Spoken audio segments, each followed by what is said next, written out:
In today's news, 2 persons are now critically injured following an early morning Virgin Gorda accident. Also, the floating body discovered in the Seacoast Bay area just last Friday has now been identified by police as Mr. Waleid Kachhour. We also see Scherrie Griffith being appointed as the elections supervisor. And of course, on the international scene, the United Kingdom now hoping to vaccinate its entire population by July 31st of this year. I mean, there's lots of questions about what that now means for the BVI, being that we are a British overseas territory.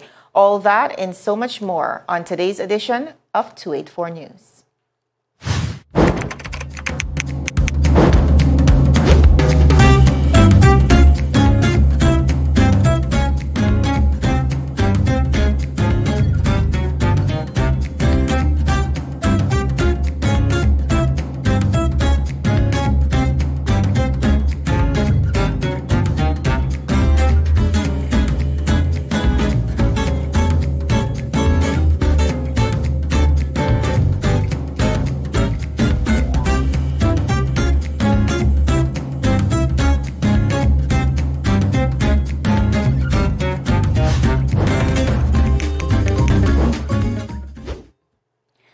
A warm 284 Media welcome to all of our valued viewers. It is Monday, February 22nd, 2021, and I am coming to you live out of the beautiful Virgin Islands. My name is Javon Wilson. Thank you so much for joining us.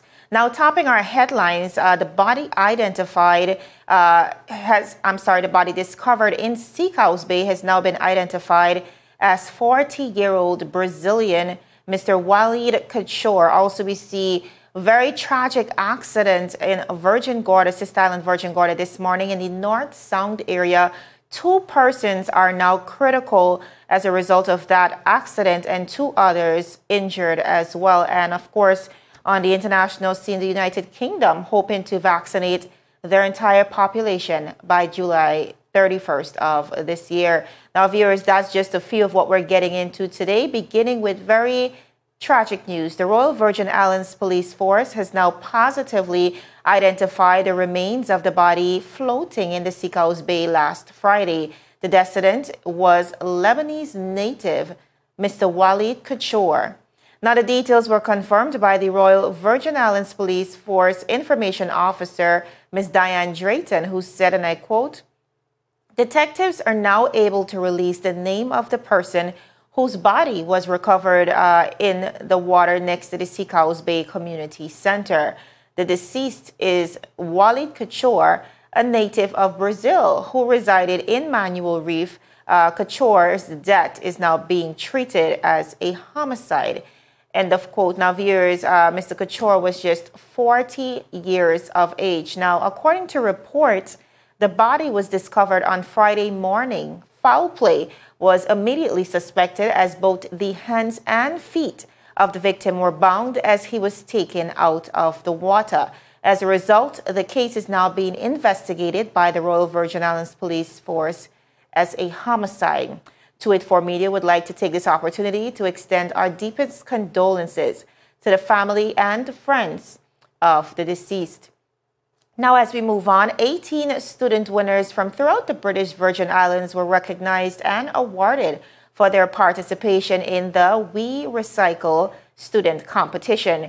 Now, the winners were Cortez Radway, we had Tiffany Faulkner, Nicholas Smith, Dante Verlac, Edisha Chinnery, Glenford Palmer, Kayla Lewis, Kaylana Williams, Kaisha Hodge, and Chloe Solomon. We also had Jemiah Cousins, Amoy Blackman, Nazira Cooper, Amarly Maduro, Danica De Silva, Tejan Danjaben, and Juliana Falca, as well as Jonathan Spector. Now, you'll be seeing a photo of all of the awardees. Now, all of them were selected from a batch of 124 students who were registered during the month of December based on the most collection of glass, plastic, and aluminum recyclable waste. Awards were also given to students who participated in the reduce, reuse, and recycle video submissions, and a super recycler who, of course, collected the most recyclables. Now, speaking at the event was Miss Tasha Bertie, who is the acting permanent secretary at the Ministry of Health and Social Development. Listen in. As I mentioned, this is a special event where we are awarding 18 students for their success, dedication, and commitment shown during the territory-wide recycling program. Now, while we say 18 students, these are 18 students among several others who are not here that would have also been a part of this event and this activity. So while I'm welcoming you, I want to also say congratulations to those who participated as well, because your efforts should also be noted. The competition, as I mentioned, was launched earlier in December 2020 as an initiative sponsored and promoted by the government of the Virgin Islands and Green VI to promote the concept of recycling and to encourage our children and our parents to get involved. If I were to ask a question just off the cuff, how many of us can actually say no, even since this competition, that we are still recycling? We still have our 3-layer bins, we have our garbage bags for plastic. Let me see you wave your hands. So although the competition has ended, the behavior has not changed. We have achieved something great. Thank you very much.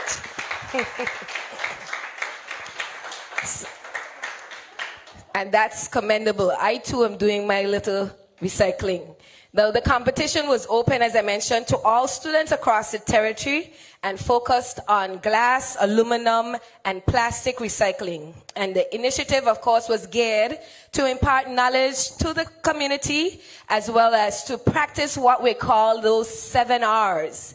And I'm certain you're going to be hearing them throughout the day today. The 7 R's. We should have this as a recitation some way, somehow, where persons commit those words to memory. It speaks about reform, restrict, reduce, recycle, reuse, rethink, and return. The young generation of BV Islanders here, or children that are here today, were targeted in an effort to encourage recycling throughout the territory. And I'm certain we are going to have a chain reaction and a ripple effect, all on account of this competition. That was Ms. Tasha Bertie out of the Ministry of Health and Social Development, and rightly said, these types of initiatives continues to have ripple effects throughout the community, definitely for years to come. Now, viewers, collectively, the 124 participants prevented a total of 42,833 pounds of recyclables from being burned, which equated to 520,774 glass bottles, 1,373,599 plastic water bottles, and 73,619.7 aluminum cans.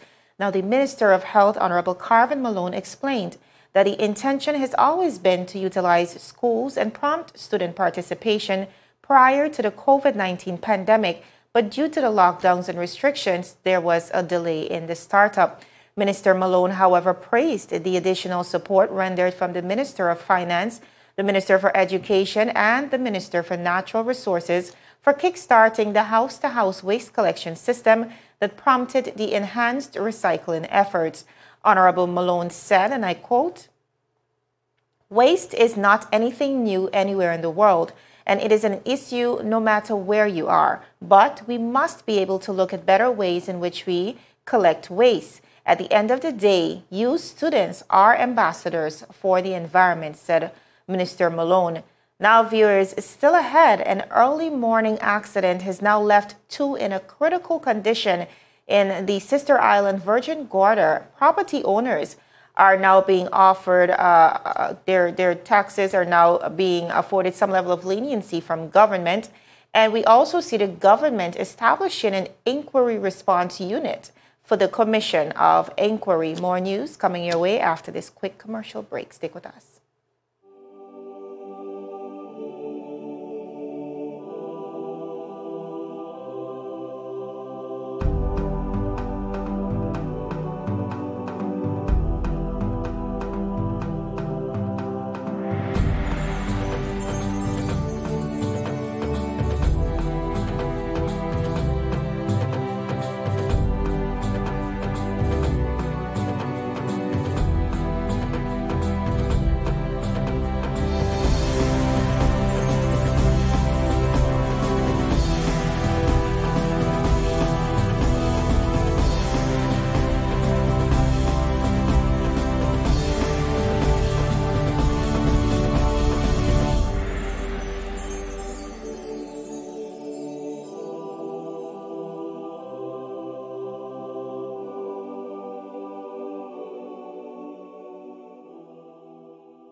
Viewers, welcome back to 284 News. Thank you so much for sticking with us.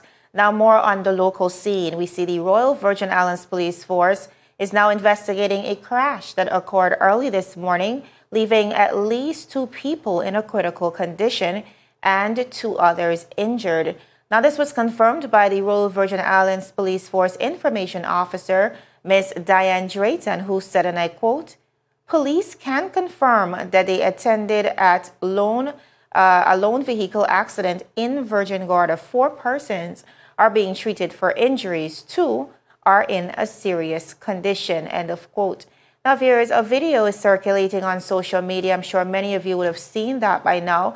That shows at least 2 of the victims who appeared to be critically injured. They were being attended to by a group of concerned residents. Now, according to the reports reaching our newsroom, the accident occurred just after 7 a.m. this morning as the victims were in transit to Gun Creek. At this point, no other details have been made available via the Royal Virgin Islands Police Force, hence we are unable to confirm. But as those details become available, we will be sharing them with you. Our hearts and prayers are with the victims, of course, for a speedy recovery in this time. As we move on, property owners can now catch a break as the government of the Virgin Islands is extended to property owners a 100% reduction on property tax interests accrued for the 2020 tax year and prior years. Now, the period of relief of interest extends from February 3rd to August 31st, 2021. Property owners are now urged to pay the outstanding tax, the principal tax, that is, forthwith, or agree to a payment plan with the Commissioner of Inland Revenue, Mrs. Karen Smith-Aaron, to liquidate the outstanding principal within the relief period. It is the government's intention, according to GIS, to implement an amnesty on the interest for property tax with the hope that property owners will take full advantage of this opportunity to have their property taxes paid and in compliance with the Property Tax Act Cap 207. Now, Mrs. Smith-Aaron is urging property owners to liquidate all outstanding property taxes. Property tax is due and payable on September 1st and extends to November 30th annually without accruing interest. Property owners are reminded that land instruments will not be processed at the Inland Revenue Department unless the property tax is relating to the parcel is paid to date. Now, the Inland Revenue Department is committed to assessing the taxes, licenses, and fees due to the government of the Virgin Islands and applying the tax laws with fairness and integrity in an atmosphere of mutual respect, thus achieving compliance to maintain the economic and social well-being of the Virgin Islands. Now, viewers, as we move on, following the decision of the former governor, His Excellency Augustus J.U. Jaspert, to institute a commission of inquiry called the Inquiry, the government of the Virgin Islands has now established the Inquiry Response Unit, called the IRU, that was done on the 5th of February 2021 to ensure full cooperation with the inquiry and facilitation of the inquiry process while upholding the legal studies and legitimate interests of the government. Now, the IRU, which was established by the Cabinet of the Virgin Islands and is led by the Right Honorable Sir Jeffrey Cox QC and administered by Withers BVI, will report to the Attorney General Honorable Don J. Smith. The IRU functions as an independent unit to support the Attorney General's chambers in ensuring that information is provided to the inquiry in a systematic, efficient, and well-organized way, which is both auditable and accountable. The IRU will assist ministers and public officers to understand their duties in relation to the inquiry. Now, the IRU's mission statement is as follows, and I quote, "To function as an independent unit acting in the public interest to support the work of Attorney General and the Virgin Islands government to achieve the fullest possible cooperation with the Commission of Inquiry, advising on and coordinating the disclosure of documents and information to the Commission while ensuring the legal duties and legitimate interests of the Virgin Islands are upheld." Now, viewers, still after the break, we see Miss Scherrie Griffith being appointed. She's definitely our new elections supervisor. We're so excited to get into that story, as well as the United Kingdom now hopes to immunize the entire population by July 31st. We will take a look at what that means now for the BVI, being that we are a British overseas territory. All that and so much more right after this commercial break. Stick with us.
Gentlemen, Inspiring Gentlemen and our partners that hold us down. It's season 2 of The Art of a Distinguished Gentleman, taking you on the most inspiring journey with the best and brightest distinguished gentlemen of the BVI. Raw, real-life lessons that translate to grounded, community-minded, well-rounded men like you've never seen them before. Governor Augustus J.U. Jaspert, Jovan Klein, Neil Klein, and so much more. Turning modern-day men into 21st century distinguished gentlemen with yours truly, Ron Grant, a 284 Media production. Viewers, welcome back to 284 News. Now, as we begin to wind down, experienced public officer and recurrent election staffer, Mrs. Scherrie Griffith, has been appointed as the supervisor of elections effective February 18, 2021. Now, Mrs. Griffith's 21 years in public service have been primarily in the legal arena, including leadership experience as acting deputy court manager, and as human development project manager at the Recovery and Development Agency. She also has considerable experience in the area of social development, along with conducting elections. Now, over the course of the Virgin Islands general elections of 2011, 2015, and 2019, Mrs. Griffith has supported the Office of the Elections Supervisor in temporary roles, including poll clerk, tally clerk, and presiding officer. Now, she will take up the mantle of Elections Supervisor, filling the post held by Mrs. Juliet Penn for the past 18 years. Now, Deputy Governor Mr. David Archer Jr. welcomed Mrs. Griffith to the role, saying that her mix of professional experience in the areas of social development, criminal justice, and elections administration make her an ideal candidate to ensure elections are accessible and conducted in accordance with the law. He said, and I quote, "The elections supervisor has to fulfill the requirements of the Elections Act and the Virgin Islands Constitution, and to ensure that all eligible voters can participate in the democratic process. It is no exaggeration to say that this post helps uphold our Virgin Islands democracy." That was what Mr. David Archer said. Now, the Deputy Governor also thanked the outgoing elections supervisor, Mrs. Penn, whose sound guidance has brought the territory's elections into the technological age. He further said, and I quote, 18 years ago when Mrs. Penn was appointed, we did not know that so many changes to the way we record and count our votes were coming. But Mrs. Penn has implemented each new development with sound judgment and understanding. He went on to describe how Mrs. Penn has come to be regarded as an expert, having been invited to serve as an election observer in the Turks and Caicos general elections back in 2012, in the White Plains, New York in 2016, and of course in 2017 in the United Kingdom. He went on to say, and I quote, "Her experience helped guide our elections and those of other jurisdictions. I thank her for her amazing record of service, which is also commended by the elections observers from the United Kingdom after the 2019 general elections here in the Virgin Islands," Mr. Archer said. Now, the mission of the Office of the Supervisor of Elections is to provide general direction and supervision over the registration of voters and the administration of free and fair elections in the Virgin Islands, and to impart efficient, reliable, and courteous service to the general public. Now, viewers, right before we go, we want to touch on headlines coming out of the United Kingdom. Now, the British government has declared that every adult in the country should get a first coronavirus vaccine shot by July 31st, at least a month earlier than its previous target, as it prepared to set out a cautious plan to ease the United Kingdom's lockdown. Now, the previous aim was for all adults to get a jab by September. The new target also calls for everyone 50 and above and those with underlying health conditions to get their first 2 vaccine shots by April 15th, rather than the previous date of May 1st. Now, the makers of the 2 vaccines that Britain is using, which is Pfizer and AstraZeneca, have experienced supply problems in Europe, but the UK Health Secretary, Mr. Matt Hancock, said on Sunday that, and I quote, "We now think that we have the supplies," end of quote, to speed up the vaccination campaign. Now, the early success of Britain's vaccination effort is welcome news for a country that has had more than 120,000 coronavirus deaths, the highest in Europe. More than 17.5 million people, a third of UK adults, have had at least 1 vaccine shot since inoculations began on December 8.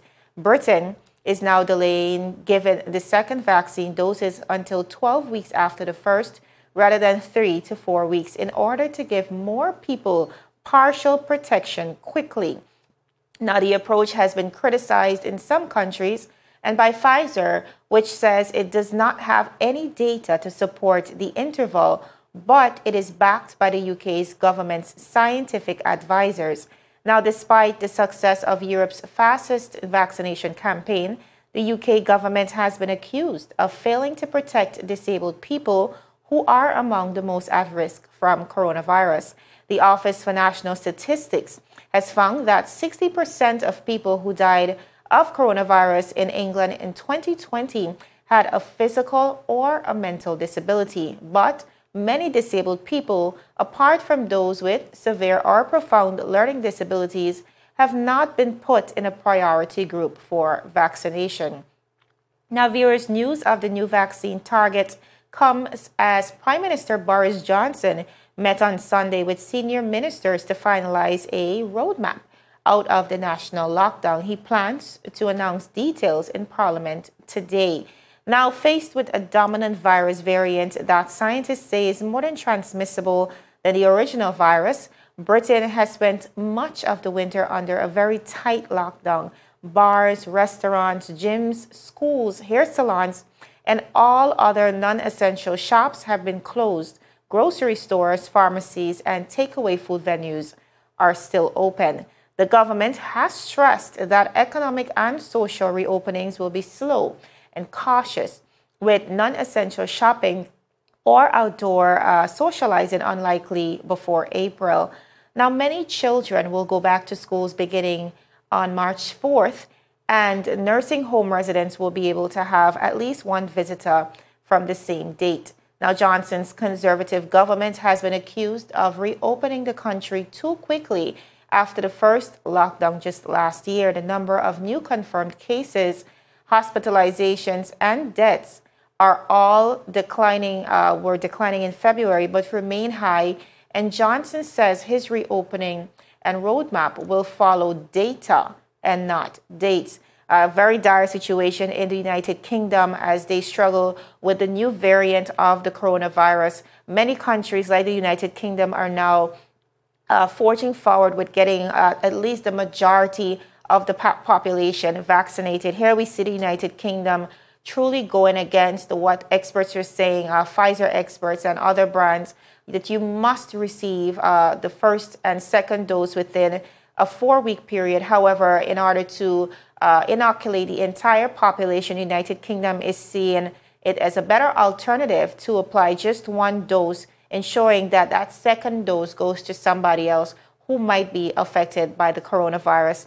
Now, as a British overseas territory, the big question now remains, what does that mean for us in the British Virgin Islands? The United Kingdom did promise to procure vaccines for the entire population. So far, we have been able to secure just about 8,000 doses. However, those will be applied to 4,000 persons. We are unsure at this point, and that question has been asked to public officials, how many of those vaccines were administered. But to date, we have not gotten a response on that. However, we do know of plans from the United Kingdom to import even more vaccines, and we also know of just about 10,000 being secured from COVAX, which is an institution that has been mobilized to ensure fair and equitable distribution of vaccines, especially for those low and middle income countries, as we continue to see vaccine nationalism take the forefront. Many countries, especially richer countries, are hoarding vaccines and really making it difficult for poorer countries to secure those doses. However, we have been reassured in the British Virgin Islands that the United Kingdom, and in addition, COVAX, collectively with those doses, we will be able to effectively vaccinate the entire population, to those, of course, who want to take the vaccine, as it remains on a voluntary basis. But viewers, that's all the time we have for today. I want to encourage you to visit us via our website, that is 284media.com. And also, if you are on Facebook, you can check us out at 284media, and Instagram and Twitter at 284BVI. My name is Javon Wilson, encouraging you to join us again tomorrow as we deliver your daily dose of local, regional, and international content. This is 284 News, your source for honest and impartial news, right here on 284 Media. Have a beautiful evening, everyone, and we'll see you again tomorrow. Take care.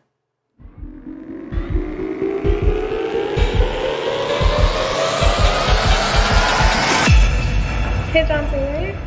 What's up? Well, you look like you're about to pass out. I think I am. But anyhow. Cho, what are you doing? Remember last year when I spoke to you over the phone? When I said, well.